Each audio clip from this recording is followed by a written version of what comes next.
First, I'd like to hello everyone. Good morning, good afternoon, wherever. National Human Rights Organization for such an honorable invitation, and Ambassador Dr. Muhammad Shahid.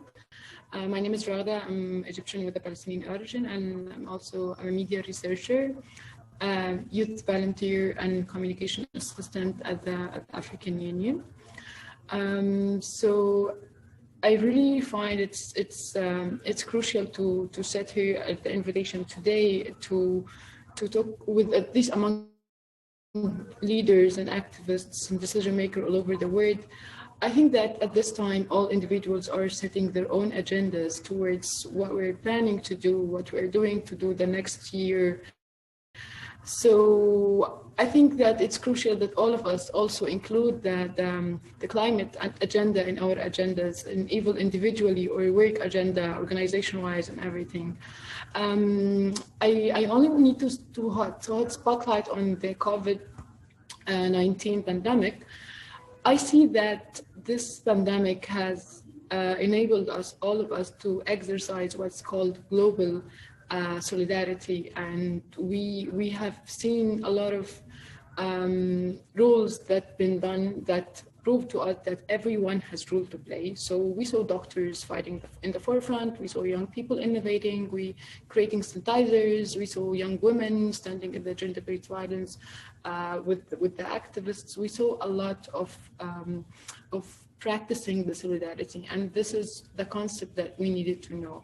So, and also looking at the COVID with the climate change more closely, we saw that how COVID, at the time that COVID marginalized a lot of sectors and society, there were more in pandemic. So also young people have invested of their innovations and efforts from Cote d'Ivoire, Norway, and a lot of online campaigns that happened during the hardest situation that the whole world passed through, to exert their effort and innovate in the climate change. I see it's very unfortunate that after 5 years of the Paris Agreement that we're still, our monitors are still warmed, and the global is warmed by 1.1 degrees Celsius after years of agreement instead of the rest. The clear reasons of that countries are yet to set emissions target, and even are failing to deliver the target if they did. So in order to achieve the change we need few points. First, to spotlight the countries that actually succeeded to achieve an impact in the climate change, such as Gambia and Morocco, which I see, according to the statistics, they are the only two countries that have succeeded in at least reducing the emissions of the climate and the temperature.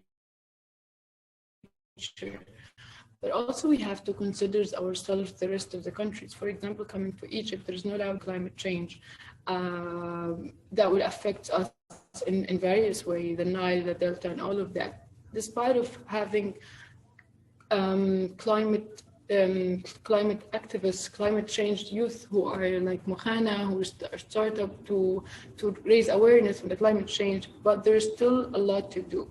So what I think is that we need to support each other and develop ideas by collaborating through different sectors. The best thing of here today, the platform is here today, that when I listen to all of the distinguished guests, all of us are thinking of solutions from our own point of view. All of us are asking for recommendations from what I can do in my field and what you can do in your field. And that's it. This is what I think, that we can help each other, not only globally, but also in different sectors.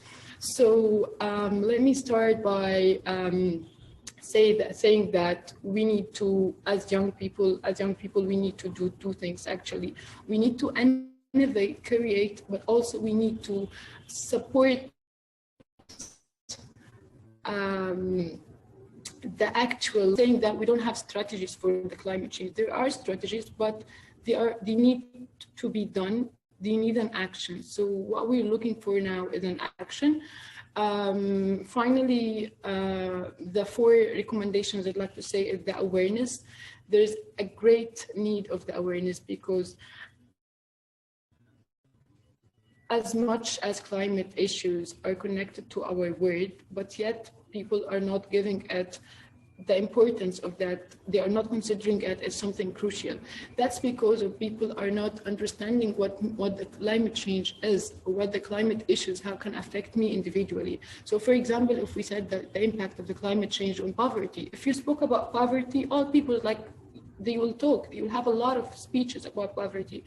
But when you speak about climate change, not all people are interested.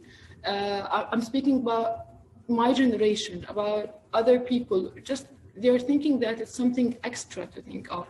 But if we have the awareness on telling people what exactly the climate change is, how it affected them individually, and giving example by the COVID situation, which we have seen now how something happened first in China, affects another countries, affects us individually. So now we have that concept. We have the concept of that something happened in a different part of the world, affects me, affects you, and affects everyone. One last thing is the education.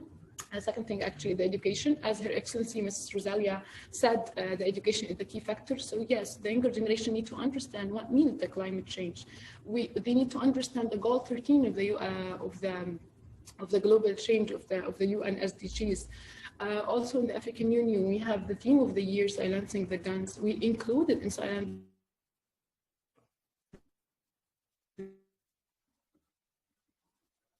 the guns, silencing the climate change, because we recognize the impact of the silencing climate change on our life aspect. We need to understand, the diversity of energy.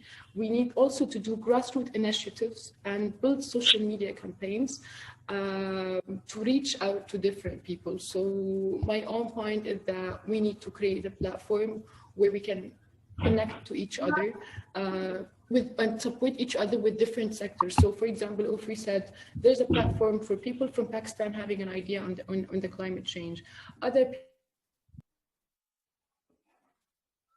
people can have another thing, innovative idea to transform it into this, have that. So we need to collaborate, we need to think of it globally, so we find solution globally. So at the theme of this event is we will. So yeah, we win with the strategy that there, with our action, without selfishness, we will do this. So it's all about solidarity and respecting science and respecting actually our nature. Thank you so much. I thank you.